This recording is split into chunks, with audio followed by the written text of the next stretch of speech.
Hello વિદ્યાર્થી મિત્રો, આજે આપણે ચેપ્ટર 9 લઈશું અને સ્વાધ્યાય લઈશું. તો પહેલા પ્રશ્નમાં શું કહે છે? નીચે આપેલ ગતિનું સૂર્ય ગતિ, વર્તુળમય ગતિ અથવા દોલન ગતિમાં વર્ગીકરણ કરવાનું છે. તો પહેલો છે કે દોડતી વખતે તમારા હાથની ગતિ, તો કે દોલન ગતિ. બીજો, સીધા રસ્તા પર ગાડીને ખેંચી જતા બળદની ગતિ, તો કે સૂર્ય ગતિ. ત્રીજો, ચીંચવા પર રહેલા બાળકની ગતિ, તો કે દોલન ગતિ.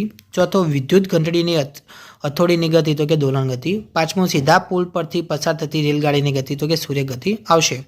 પ્રશ્ન બીજો લઈશું. નીચે આપેલા વિધાનોમાંથી કયા વિધાનો સાચા નથી? તો પહેલો હશે સમયનો મૂળભૂત એકમ સેકન્ડ છે. બીજો છે દરેક પદાર્થ અચળ ઝડપે ગતિ કરે છે. ત્રીજો, બે શહેરો વચ્ચેનું અંતર કિલોમીટરમાં માપવામાં આવે છે. ચોથો, આપેલા લોલકનો આવર્તકાળ અચળ હોતો નથી. પાંચમો, ટ્રેનની ઝડપ મીટર પ્રતિ કલાક છે માં મપાય છે. તો આવશે સાચા નથી. એ કયા આવશે? બીજો, ચોથો ને પાંચમો સાચો નથી. બીજા બધા સાચા છે. પહેલો અને ત્રીજો સાચો છે. ઓકે.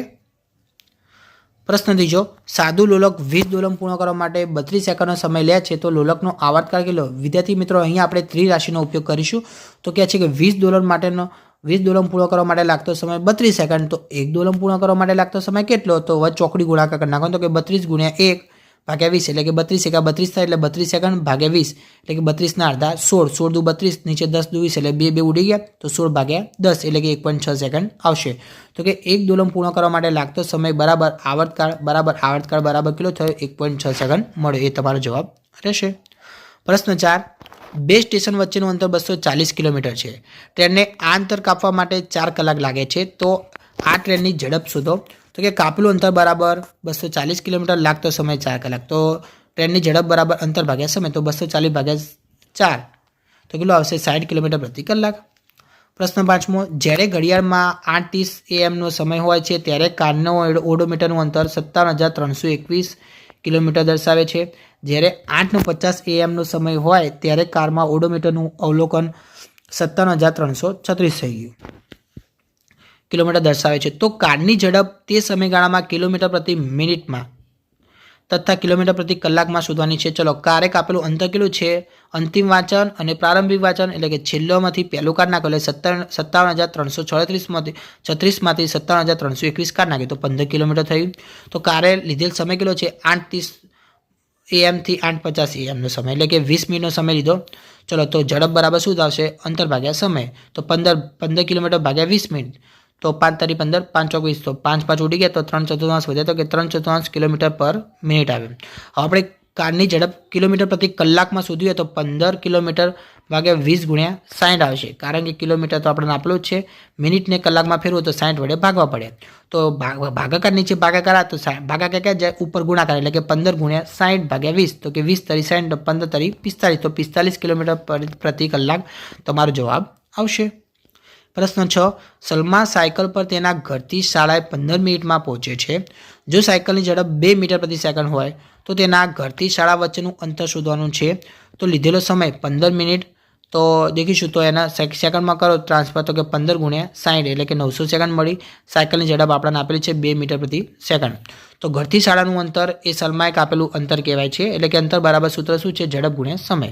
તો ઘરથી શાળાનું અંતર બરાબર, તો ઝડપ ગુણ્યા સમય, એટલે કે ઝડપ કેટલી આપણને આપેલી હતી? 2, અહીંયા લખેલું છે 2 મીટર પ્રતિ સેકન્ડ, ગુણ્યા સમય કેટલો છે? 900 સેકન્ડ. તો આપણે શું કરીશું? 900 દુ 1800 મીટર પ્રતિ સેકન્ડ આવશે. તો આપણે હવે કિલોમીટરમાં ફેરવું તો 1800 ને કેટલા વડે ભાગીશું? 1000 વડે ભાગીશું, તો 1.8 કિલોમીટર આવશે. ઓકે, એટલે કે ઘરથી શાળા વચ્ચેનું અંતર 1.8 કિલોમીટર આવશે. પ્રશ્ન 7 શું કહે? નીચે આપેલા કિસ્સાઓમાં અંતર સમયના આલેખનો આકાર દર્શાવતો કે અચળ ઝડપે ગતિ કરતી કાર અને રોડની બાજુમાં ઊભેલી કાર. તો પહેલો વિદ્યાર્થી મિત્રો આવો આલેખ આવશે. અચળ ઝડપે ગતિ કરતી કારમાં અંતર ભાગ્યા સમયનો અચળ ઝડપે ગતિ કરતી કાર, આ રીતે આલેખ દોરવાનો, અને રોડમાં ઊભેલી કારનો આ રીતે તમારે આલેખ દોરવાનો રહેશે. આ 2 થી 2 આલેખ તમારે દોરી નાખવાનો રહેશે. પ્રશ્ન 8 લઈશું. નીચે આપેલા સંબંધો પૈકી કયો સંબંધ સાચો છે? તો કે ઝડપ બરાબર અંતર ગુણ્યા સમય, બી ઝડપ બરાબર અંતર ભાગ્યા સમય, સી ઝડપ બરાબર સમય ભાગ્યા અંતર, ડી ઝડપ બરાબર 1 ભાગ્યા અંતર ગુણ્યા સમય. તો જવાબ આવશે બી બરાબર ઝડપ બરાબર અંતર ભાગ્યા સમય આવશે. પ્રશ્ન 9, ઝડપનો મૂળભૂત એકમ કયો?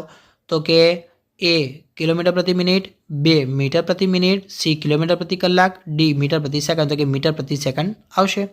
પ્રશ્ન 10, એક કાર 15 મિનિટ સુધી 40 કિલોમીટરની ઝડપે અને ત્યારબાદ બીજી 15 મિનિટ સુધી 60 કિલોમીટર પ્રતિ કલાકની ઝડપે ગતિ કરે છે તો કારે કાપેલું કુલ અંતર કેટલું આવશે? તો કે આમાં આવશે 25 કિલોમીટર આવશે. આની ગણતરી કરવી હોય તો 15 મિનિટનું આપણે લઈશું કારે કાપેલું અંતર કે ઝડપ ગુણ્યા સમય, તો 40 કિલોમીટર પ્રતિ કલાક ગુણ્યા સમય આપણા 15 મિનિટ આપ્યું તો એના કલાકમાં ટ્રાન્સફર કરો તો 60 વડે ભાગવું પડે તો કે 15 ભાગ્યા 60. તો તમે ગુણાકાર કરશો તો આનો 10 કિલોમીટર જવાબ આવશે. ને કારે બીજી 15 મિનિટમાં કેટલું કાપ્યું? તો કે ઝડપ ગુણ્યા સમય, અંતર બરાબર ઝડપ ગુણ્યા સમય આવે ને, તો ઝડપ એટલે કે 60 કિલોમીટર પ્રતિ કલાક ગુણ્યા સમય કેટલું આપેલું છે? 15 ભાગ્યા 60. તો 60 60 ઉડી જાય તો 15 કિલોમીટર. તો કુલ કેટલું થાય છે? 10 વત્તા 15 કિલોમીટર. તો 25 કિલોમીટર અંતર કાપ્યું. તો અહીંયા તમને જવાબ આપેલો છે બી 25 કિલોમીટર, એ તમારો જવાબ રહેશે. પ્રશ્ન અંગે લઈશું. જો આકૃતિ 13.1 અને આકૃતિ 13.2 માં દર્શાવેલી બે ફોટોગ્રાફ 10 સેકન્ડના સમયગાળે લીધેલા છે. જો 100 મીટરના અંતરે 1 સેમી વડે આ ફોટોગ્રાફમાં દર્શાવવામાં આવે તો વાદળી રંગની કારની ઝડપ શોધવાની છે. તો કે પાઠ્યપુસ્તકની આકૃતિ 13.1 અને 13.2 માં જોતા વાદળી કારનું બે ફોટોગ્રાફમાં અંતર માપતા 1 સેમી છે. વળી 1 સેમી બરાબર 100 મીટર સ્કેલ માપ છે. વાદળી કારે કાપેલું અંતર 100 મીટર છે. તો હવે બે ફોટોગ્રાફ 10 સેકન્ડના સમયગાળે લીધેલા છે માટે વાદળી કારે 10 સેકન્ડમાં કાપેલું અંતર બરાબર કેટલું થાય? 100 મીટર. માટે વાદળી કારે 1 સેકન્ડમાં કાપેલું અંતર બરાબર 100 મીટર ભાગ્યા 10 સેકન્ડ, તો 100 ભાગ્યા 10 એટલે કે 10 મીટર આવશે જવાબ. તો માટે વાદળી કારની ઝડપ શું આવશે? 10 મીટર પ્રતિ સેકન્ડ આવશે. ઓકે. પ્રશ્ન 12 લઈશું. નીચેની આકૃતિમાં બે વાહનો એ તથા બી માટે અંતર સમયનો આલેખ દર્શાવેલો છે. તો તેમાંથી કયું વાહન વધુ ઝડપી ગતિ કરે છે? તો ધ્યાન આપજો, અહીંયા મેં તમને દેખેલું છે એ અને બી અંતર સમયનો આલેખ તમને આ રીતે દર્શાવેલો છે. તો લઈશું તો કે વાહન એ વધુ ઝડપી ગતિ કરે છે. દેખાય છે તમને? દેખીને જ ખબર પડી જાય એની ઝડપ વધારે હશે, કારણ કે એક્સ અક્ષ પર ટી સમયે વાહન બી અને વાહન એ કાપેલા અંતર જાણવા અને ટી આગળથી વાય અક્ષને સમાંતર રેખા દોરો જેથી ઊંચાઈ વધુ તે વાહન ઝડપી ગયો છે. એટલે માટે વાહન એ તમારો જવાબ આવશે. પ્રશ્ન 13. ટ્રકની ગતિ માટે આપેલા અંતર સમયના આલેખમાંથી કયો આલેખ દર્શાવે છે કે ટ્રકની ઝડપ અચળ નથી? તો તમને અહીંયા બે આપેલો છે, એક આરો આલેખ આપેલો છે, એક જોડેવાળો આલેખ આપેલો છે.